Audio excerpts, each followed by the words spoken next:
좀 오늘 말씀 기니까 서로 교독할까요? 제가 먼저 선독하고 그 다음 여러분이 그 다음 저 읽고 이렇게 교독을 하도록 하겠습니다. 제가 먼저 37절 말씀 공독하겠습니다. 빌라도가 이르되 그러면 내가 왕이 아니냐? 예수께서 대답하시되 내 말과 같이 내가 왕이니라.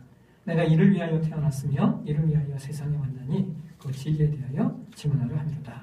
무릇 진리에 속한 자는 내 음성을 듣느니라 하신대. 빌라도가 이르되 진리가 무엇이냐 하나 이 말을 하고 다시 이르되 일어나서 이르되 나는 그들에게 아무것도 찾지 못하였노라. 2월절이면 내가 너희에게 한 사람을 놓아주는 전례가 있으니 그러면 너희는 내가 유대인의 왕을 너희에게 놓아주기를 원하느냐? 그들이 소리가 이르되 이 사람이 아니라 바바라는 강도였더라. 이에 빌라도가 예수를 데려다가 채찍질하더라.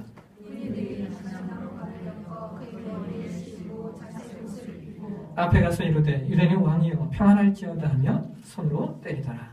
빌라도가 다시 밖에 나가 말하되 보라 이 사람을 데리고 너희에게 나오노니 이는 내가 너희에게 이에 예수께서 가시관을 쓰고 자색 옷을 입고 나오시니 빌라도가 그들에게 말하되 보라 이 사람이로다 하며 십자가에 못 박소서 십자가에 못 박소서 하는지라. 빌라도가 이르되 너희가 친히 데려다가 십자가에 못 박아라. 나는 그에게서 죄를 찾지 못하였노라. 유대인들이 대답하되 우리에게 법이 있으니 그 법대로 하면 그가 당연히 죽을 것은 그가 자기를 하나님의 아들이라 함이니이다. 빌라도가 이 말을 듣고 더욱 두려워하여 다시 관정에 들어가서 예수께 말하되 너는 어디로부터냐 하되 예수께서 대답하여 주지 아니하시는지라. 빌라도가 이르되 내게 말하지 않으냐 내가 너를 부르는 것도 있고 십자가에 못 박히는 것도 있는 줄 알지 못하느냐. 예수께서 대답하시되 위에서 주지 아니하셨더라면 나를 해할 권한이 없으니 그러므로 나를 내게 넘겨준 자의 죄는 더 크다 하시니라.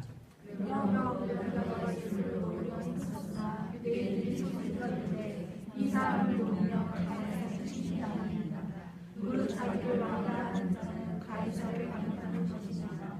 빌라도가 이 말을 듣고 예수를 끌고 나가서 돌을 깐 뜰 히브리 말로 가바다에 있는 재판석에 앉아 있더라. 이날은 유월절의 준비일로 때는 제일시라. 빌라도가 유대인들에게 이르되 보라 너희에게 말하노라. 그들이 소리 지르되 없이하소서 그를 십자가에 못 박게 하소서. 빌라도가 이르되 내가 너희 왕을 십자가에 못 박으랴. 대사장들이 대답하되 가이사 외에는 우리에게 왕이 없나이다 하니 이에 예수를 십자가에 못 박으러 그들에게 넘겨주니라. 아멘. 저녁을 위한 기도를 드리겠습니다. 하나님 오늘도 우리에게 말씀을 주시옵소서. 하나님 말씀이 우리 가운데 선포되고 증거되어질 때 우리가 하나님의 뜻을 주의 음성을 듣게 해주시고 이 시간 우리 마음 가운데 말씀하시는 주의 음성에 기구에게 도와주시옵소서. 성령님 교통해 주시옵소서. 조명하여 주시옵소서. 잘 깨닫게 해주시고 성령의 역사하심으로 말미암아 말씀을 들을 때 우리 가슴이 뜨거워지게 하시고 말씀대로 살겠다 결단하는 귀한 시간 있게 하여 주옵소서. 감사합니다. 거룩하신 예수님의 이름으로 기도합니다. 아멘. 요한복음 강의 128번째 진리가 밥 먹여준다라고 하는 제목으로 말씀을 나누도록 하겠습니다. 오늘날 한국에서 가장 신뢰도가 높은 종교가 가톨릭이라고 합니다. 그러나 지나온 그 역사를 살펴보면 가톨릭 교회도 전에는 개혁의 대상이 되었던 시기가 있었습니다.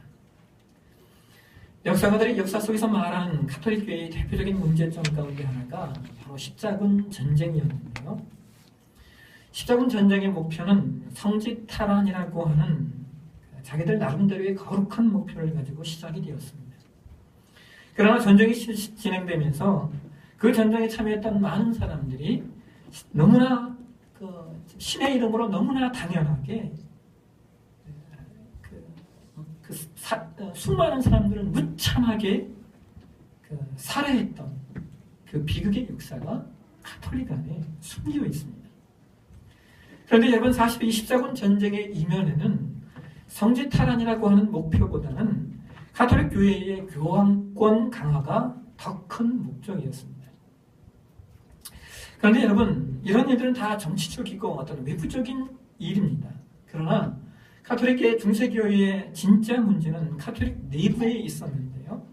그것은 바로 신앙의 내용에 대한 것이었습니다.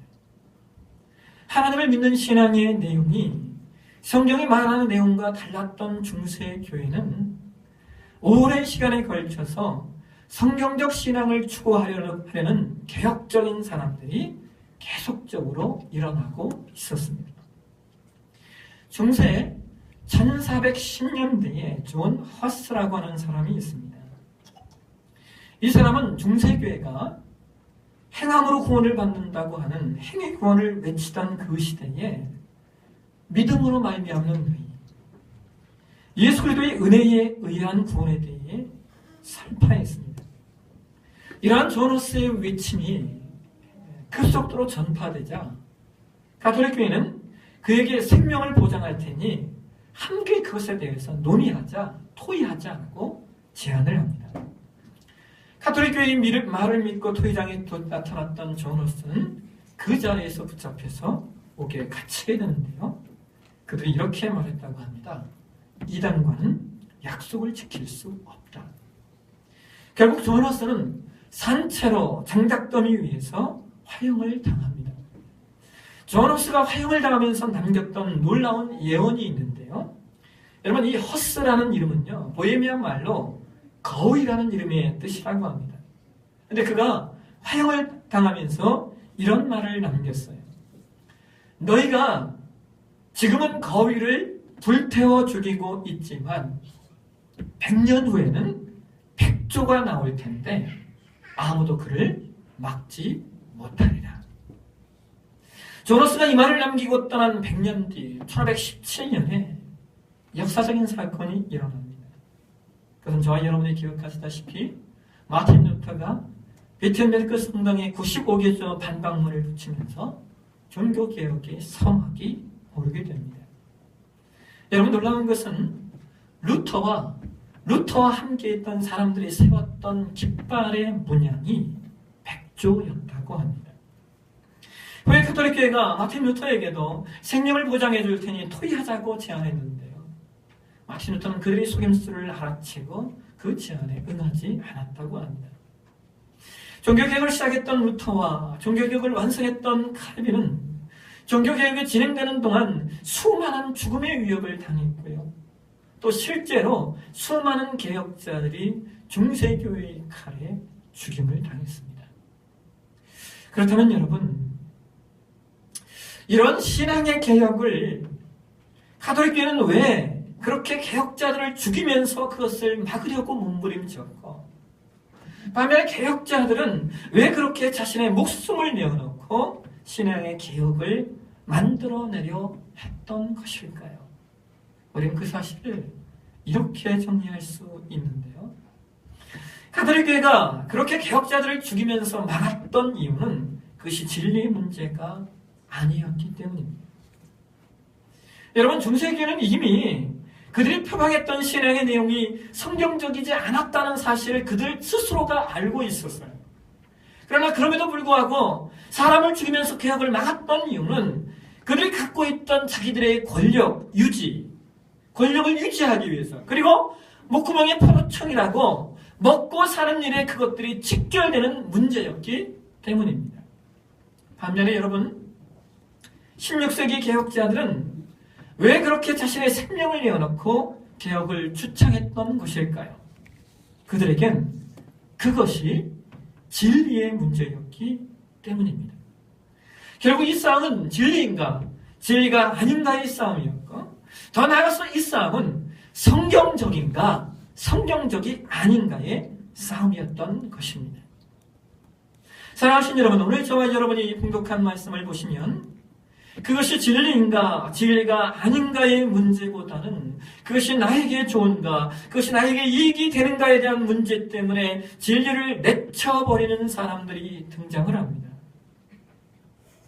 우리가 계속해서 보고 있듯이 여러분, 이스라엘 백성들이 예수님께서 예루살렘에 입성하실 때까지만 해도 그들이 보인 반응이 이렇지 않습니다. 요한복음 12장 12절과 13절을 보실까요? 우리 같이 읽겠습니다. 그 이튿날에는 명절에 온 큰 무리가 예수께서 예루살렘으로 오신다는 것을 듣고 종려나무 가지를 가지고 맞으러 나가 외치되 호산나 찬송하리로다. 주의 이름으로 오시는 이 곧 이스라엘의 왕이시여 하더라. 여러분, 이 본문의 말씀과 요한복음 12장 말씀이 불과 며칠 사이입니다. 며칠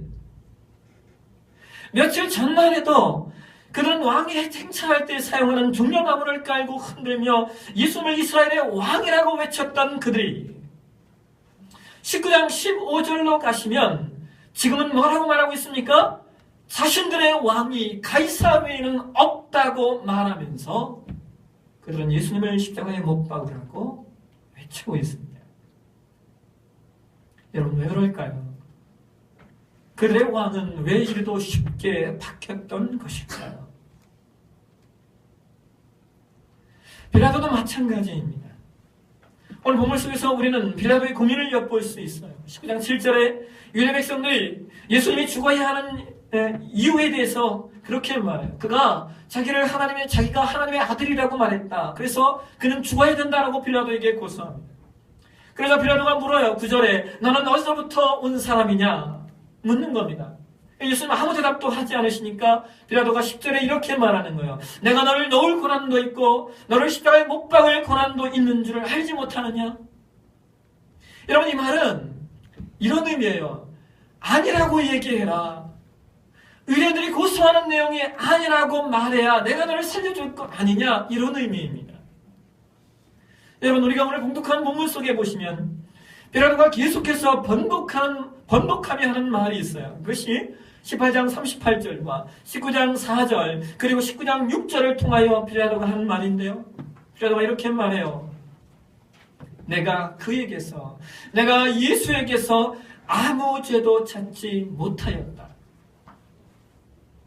그런데 여러분, 아무 죄도 찾지 못했으면 그냥 놓아주면 되잖아요.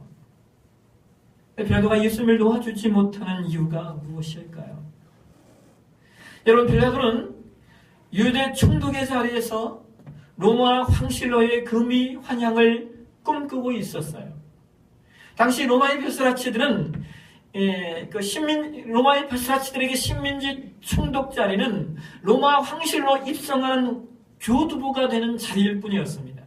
그들은 오로지 중앙무대로 가기 위해 안간 힘만 썼습니다. 그런데 여러분, 그때 어떤 일이 일어나냐면 빌라도의 정치적 후견이었던 세자누스라고 하는 사람이 있는데 이 세자누스는 당시 로마 황제였던 티베리스의 측근이었어요. 그런데 그 세자누스가 그만 숙청을 당합니다.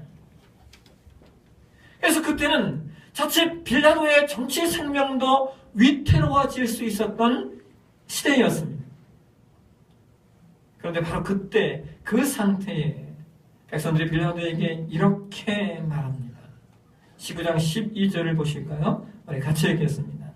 이러함으로 빌라도가 예수를 놓으려고 힘썼으나 유대인들이 소리질러 이르되 이 사람을 놓으면 가이사의 중심이 아니니라.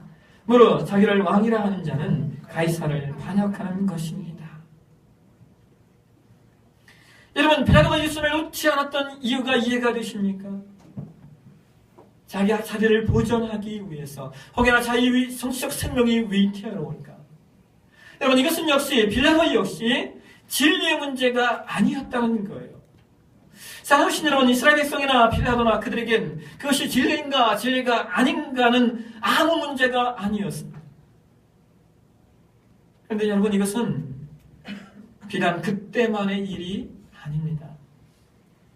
저와 여러분이 살아가고 있는 지금 오늘날의 세상도 오늘날의 사람들도 역시 마찬가지예요. 제가 어느 칼럼에 그런 글을 썼는데요. 여러분, 지난 한 주간 우리 베란타인데이와 안중근 의사의 사형 선고일이라고 하는 내용이 엄청난 화제가 되었잖아요. 2월 14일에 안중근 의사가 이토 히로부미를 저격해서 일본에게 사형 언도를 받은 날. 근데 여러분, 재미있는 것이 이토 히로부미가 우리에겐 죽여야 하는 숙적이었던 반면에 일본에게는 근대화의 공신이랍니다. 또 여러분, 저는 그런 생각을 해봤어요. 아주 실질적인 예로 2월 14일에 초콜릿을 많이 팔아야 했던 사람들은 그 사실을 알린 사람이 얼마나 미웠을까요? 여러분, 한국 사회는 보수와 진보가 나뉘는 기준이 하나가 있대요. 여러분 그거 뭔지 아십니까? 보수와 진보가 나뉘어지는 기준. 아주 거창한 것 같잖아요. 아닙니다. 우리나라는요, 집을 사는 날로 보수와 진보가 바뀐답니다.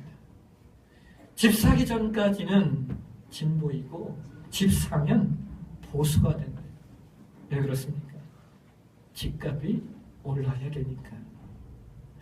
물론 이 말은 약간의 과장이 포함된 말이지만 이것은 우리 사회와 우리의 삶의 그 많은 내용들이 진리냐 진리가 아니냐의 삶을 살고 있지 않다는 것입니다. 여러분 미국에서요 5회 초에 시작된 교회인데 막 성장하는 교회가 하나 있어요. 이 교회는 처음에 영국에서 시작이 되어서 미국으로 올 초 뭡니까 이제 막 2달밖에 안 됐잖아요. 미국에 건너왔는데 할리우드에 교회가 세워져서 지금 뭐 수백 명이 모이고 있고 또 이 교회가 미국의 샌디에고, 내시빌 그리고 뉴욕에까지 세워졌답니다. 이 교회의 정신 모토가 이런 거예요. 라이브 베러, 헬프 often, 원더 모어. 잘 살고 자주 돕고 더 많이 감탄하자. 얼마나 멋집니까? 잘 살고 더 돕고 자주 돕고 더 많이 놀라는 감탄하는 인생을 살자. 얼마나 멋있습니까? 여러분 그 교회 이름이 무엇인 줄 아십니까? 그 교회의 이름은 무신론자들의 교회입니다. 무신론자들의 모임을 왜 교회라고 부르냐고 하니까 그것을 세운 샌더스 존슨이라고 하는 사람이 이렇게 말해요. 무신론자들도 신앙인처럼 좋은 삶을 살기 위해 노력하는 사람이다라는 사실을 알리고 싶었대요. 그래서 그가 이렇게 말합니다. 우리 교회도 다른 교회와 거의 같습니다. 찬송은 아니지만 우리도 노래를 부르고 설교와 같은 영감 있는 이야기를 듣고 교회에서 헌금을 걷는 것처럼 우리도 기부를 해서 또 다른 무신론자의 교회를 세우는 데 사용합니다. 다만 한 가지 다른 것이 있습니다. 우리 교회 하나님은 없습니다. 여러분 그들도요 우리처럼 전도지를 만드는데 그 내용이래요. Born again humanist. 나는 거듭난 인본주의자다. God less is more. 하나님 없이 사는 것이 더 좋다. I believe in life before death. 죽음 이후보다 삶을 믿는다. 이 말은 뭐냐면 죽음 이후에 가게 될 천국보다 현재의 삶만 믿는다. 이것이 그들의 전도 문구예요. 여러분 얼마나 전도가 잘 되는 줄 아십니까? 사랑하시는 여러분 이것이 저와 여러분이 살고 있는 이 세대의 현실이에요. 여러분 한국은 미국을 너무 잘 쫓아가잖아요. 여러분 한국도 이런 모임이 생겨날 멀지 않았어요. 여러분 저는 이 모습을 보면서 번뜩 떠오른 것이 18세기 인간의 이성이 강조되면서 등세했던 이신론이라고 하는 사상이 생각났어요. 여러분 이신론이라고 하는 사상은 하나님을 세계의 창조자로 인정은 하기는 하지만 하나님이 세상 일에 관여하거나 세상을 운행하는 분이 아니다라고 말했던 사상이에요. 오직 인간만이 세상을 주관하고 인간만이 세상의 주관자가 될 수 있다라는 사상이 이신론이에요. 그런데 여러분 이신론의 결과가 무엇인 줄 아십니까? 이것으로 말미암아 19세기는 그 이전의 어떤 시대보다 인본주의, 휴머니즘이 가장 발달하게 돼요. 그런데 여러분 인본주의가 발달되면 인간이 정말 잘 살아야 하잖아요. 휴머니즘이 강해지면 인간이 인간을 존중하면서 멋지게 파라다이스를 만들어내야 되지 않겠습니까? 그런데 그렇게 득세했던 인본주의가 20세기 초에 들어가면서 깡그리 무너져 내려요. 왠지 아십니까? 1914년에 세계 1차 대전이 일어났고 그로부터 25년 후 1939년에 세계 제2차 대전이 일어났기 때문입니다. 여러분, 이것을 어떻게 이해하시겠어요? 인간만이 진리라고 말했는데 그 진리인 인간을 무자비하게 죽였어요. 1차 대전에 여러분 3천만 명 가까이가 죽었습니다. 비행기와 탱크와 독가스가 사용되었어요. 2차 대전은 5천만 명 가까이가 죽었는데 여기서는 비행기와 탱크는 물론이고 각종 독가스인 생화학 무기와 핵폭탄이 사용이 됩니다. 그런데 여러분, 그럼에도요, 그때는 적어도 하나님의 창조를 부인하지는 않았어요. 근데 지금은요, 아예 하나님이 없답니다. 여러분, 19세기 철학자 중에 신은 죽었다고 말한 프리드리히 니체라고 하는 분이 있어요.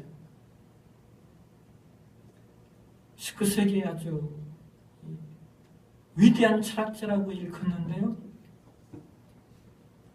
그가 말했던 초인 사상, 그 사상은요, 히틀러의 게르만 민족주의의 모티브가 되고요.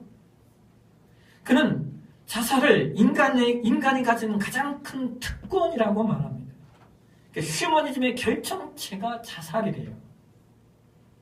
그러한 자살을 가지고 살았던 그는 그 인생 말년에 10년을 정신병원에서 살다가요, 여러 번을 자살하려고 했지만 자살 미수에 그칩니다.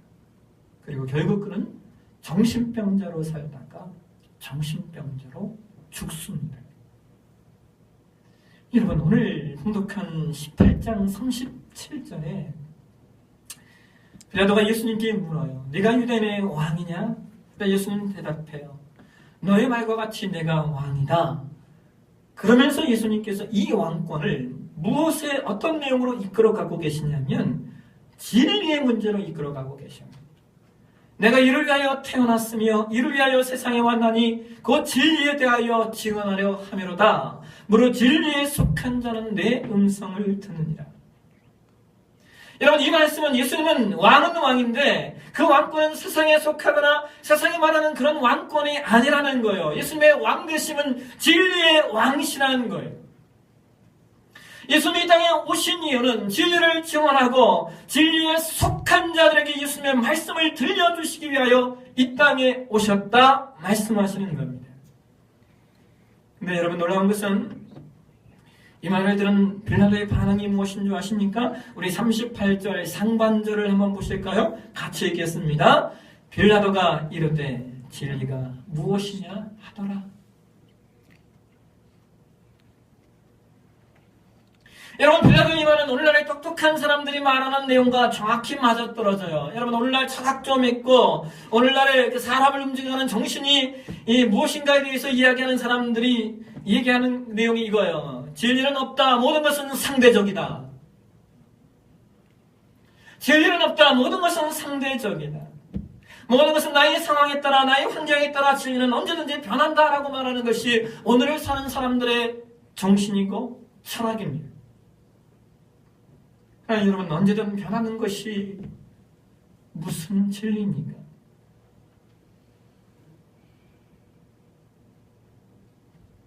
그러나 여러분, 세상에는 진리가 없다는 거예요. 세상에는 진리가 없습니다. 그렇다면 여러분, 이런 시대에 우리가 예수 믿는 것이 얼마나 어렵습니까? 세상 모든 사람들이 진리가 없다고 말하고, 심지어 무신론자들 같은 사람들이 그들이 진리인 양 득세하는 이 시대에 우리가 신자로서 어떻게 이 땅을 살아야 하냐는 것입니다. 여러분, 저는 오늘 이 내용을 역사의 역설이라고 하는 내용을 가지고 여러분들에게 말씀을 변증해 보고 싶습니다. 역사의 역설이라고 하는 말은 아놀드 토인비라는 사람이 한 말인데요. 여러분, 기원전 7세기에 이탈리아 반도에서 시작되어 제국을 형성하고 1000년을 넘는 그 넘게 구가했던 나라가 로마입니다. 당시 로마는 세상의 모든 길은 로마로 통한다라고 일컬어질 만큼 정말로 길이 잘 닦여져 있던 나라입니다.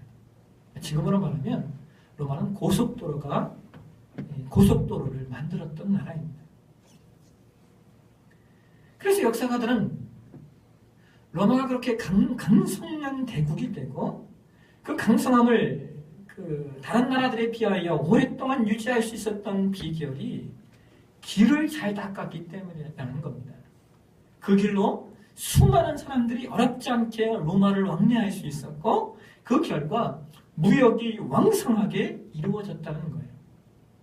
그래서 그 이후의 국가들은 나라를 세워갈 때 국가의 경쟁력과 국가의 경제력을 확대하는 방안 하나 중요한 일이 뭐냐면 길 만드는 일이었어요. 여러분 기억하시잖아요. 우리나라도 사실 경부고속도로가 만들어지면서 그것이 경제성장의 원동력이 되지 않습니까?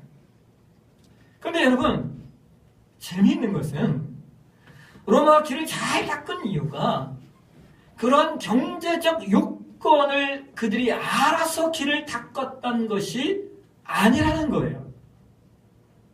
로마가 길을 잘 닦은 이유는 지중해에서 판을 치는 해적을 빨리 섬멸해서 로마의 안정을 가져오고 또는 다른 나라를 공격해서 영토를 확장해 가기 위해서 길을 만들었을 뿐이지 무슨 다른 것을 보지 못했다는 겁니다. 놀랍게도 그러한 그들의 그 목적보다는 길을 잘 닦아놓으니까 사람들이 모이고 그 안에서 여러 가지 사업과 무역이 일어나는 겁니다. 근데 여러분 그것뿐만이 아닙니다. 아놀토입니가 이것을 지적하는데요. 바로 그 길, 로마가 전쟁을 위해서 만들었던 그 길로 유대의 청년이었던 사도 바울이 복음을 들고 마음 놓고 지중해 연안을 돌아다니며 하나님 나라를 전파했다는 거예요. 바울이 로마의 제수로 끌려올 때 배로 왔는데 배에서 내린 항이 부디올 항입니다. 그 부디올 항에서 로마까지 가는 길. 여러분 그 길은요. 지금도 세계의 사람들이 모든 길은 로마로 통한다라고 말하는 그 유명한 길 아피아 가도입니다. 로마에 가시면 아피아 가도를 꼭 보게 돼요. 바로 그 길을 따라서 바울은 로마로 들어가게 됩니다. 사랑하시는 여러분, 이것이 역사의 역설이에요. 여러분 잠언 14장 4절에 성경이 이런 말을 하고 있어요. 우리 함께 보실까요? 잠언 16장 4절 말씀 같이 한번 읽도록 하겠습니다. 여호와께서 온갖 것을 그 셈에 적당하게 지으셨나니 악인도 악한 말에 적당하게 하셨느니라. 여러분 악인이 존재하는 이유 하나님의 약해서가 아닙니다. 악인마저도 쓸 때 있기 때문에 적당하게 남겨두신다는 거예요. 그럼 여러분 기억하십시오. 로마의 길이 전쟁을 위한 길이었지만 하나님께서 그 악한 길을 바울이 복음을 들고 다니는 바울이 그 길에 따라 복음을 들고 로마로 들어오는 길로 만드셨던 것처럼 저와 여러분이 어려워도 진리를 따라 사는 것이 쉽지 않아도 저와 여러분이 진리를 따라 산다면 하나님께서 반드시 진리가 없는 이 시대에 진리가 승리하도록 역사의 역설을 만들어 가실 겁니다. 지금 여러분의 삶에 예기치 않은 어려움이 있으신가요? 지금 여러분의 삶에 막힌 것이 있으십니까?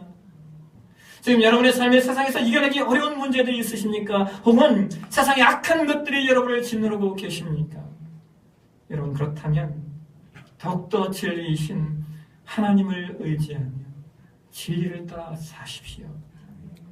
역사의 역사를 만들어내시는 그 하나님께서 모든 악한 것들에게서 여러분들을 반드시 승리하게 하실 것입니다. 그래서 여러분 오늘 제목의 말씀처럼 여러분, 세상 사람들은 진리가 밥 먹여주냐고 말할 때 저와 여러분은 그래, 진리가 밥 먹여줘, 당당하게 고백할 수 있는 그런 삶, 그런 신앙 되시길 주의 이름으로 축원합니다. 우리 함께 찬양